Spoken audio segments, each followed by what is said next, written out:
Hi, hello, வணக்கம் நண்பா. ஒரு நல்ல விஷயம். வயசான காலத்தில் நாம் ஆண்டவனிடம் கேட்க வேண்டிய வரங்கள் என்ன தெரியுமா? ஆண்டவா, எனக்கு வயசாகிவிட்டது, இனி எனக்கு இங்கே வேலை இல்லை. நீ சொன்ன காரியங்கள் அனைத்தையும் முடித்து விட்டேன்.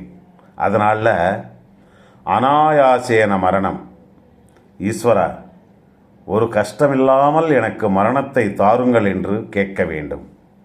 இரண்டாவதாக, வினாதைஞேன ஜீவனம். யாரிடமும் கையை நீட்டி தேகி என்று கேட்காமல் கௌரவமான வாழ்க்கை தாருங்கள் என்று கேட்க வேண்டும். மூன்றாவது, தேகந்தே தவசா நித்தியம் என்றால், அந்த யமன் என்னிடம் உயிரை பறிப்பதற்கு வந்தபோது உன்னுடைய தரிசனத்தை எனக்கு தாருங்கள் என்று. கடைசியாக, தேகிமே பரமேஸ்வரம். ஈஸ்வரா, இந்த 3 வரங்களை எனக்கு தர வேண்டும் என்று கேட்டுக்கொள்கிறேன் ஆண்டவா என்று கேட்க வேண்டும் நண்பா.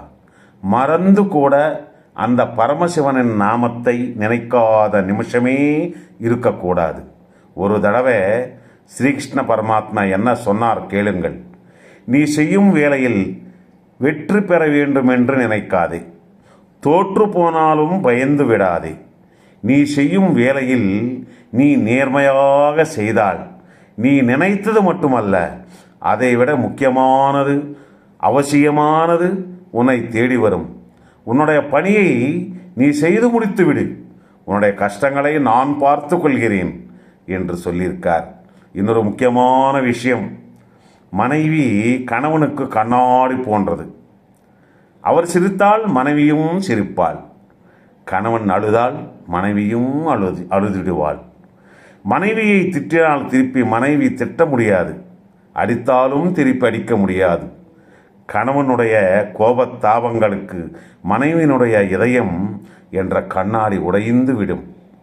தயவு செய்து மனைவியை ஒரு வேலைக்காரியாக பார்க்காமல் நம்ம பெத்த தாயை போல பழக வேண்டும், ஆதரிக்க வேண்டும் நண்பா.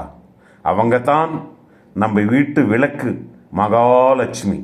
அவங்க மனம் நோகும்படி நடந்து கொள்ளவே கூடாது. தெரிந்து கொள்.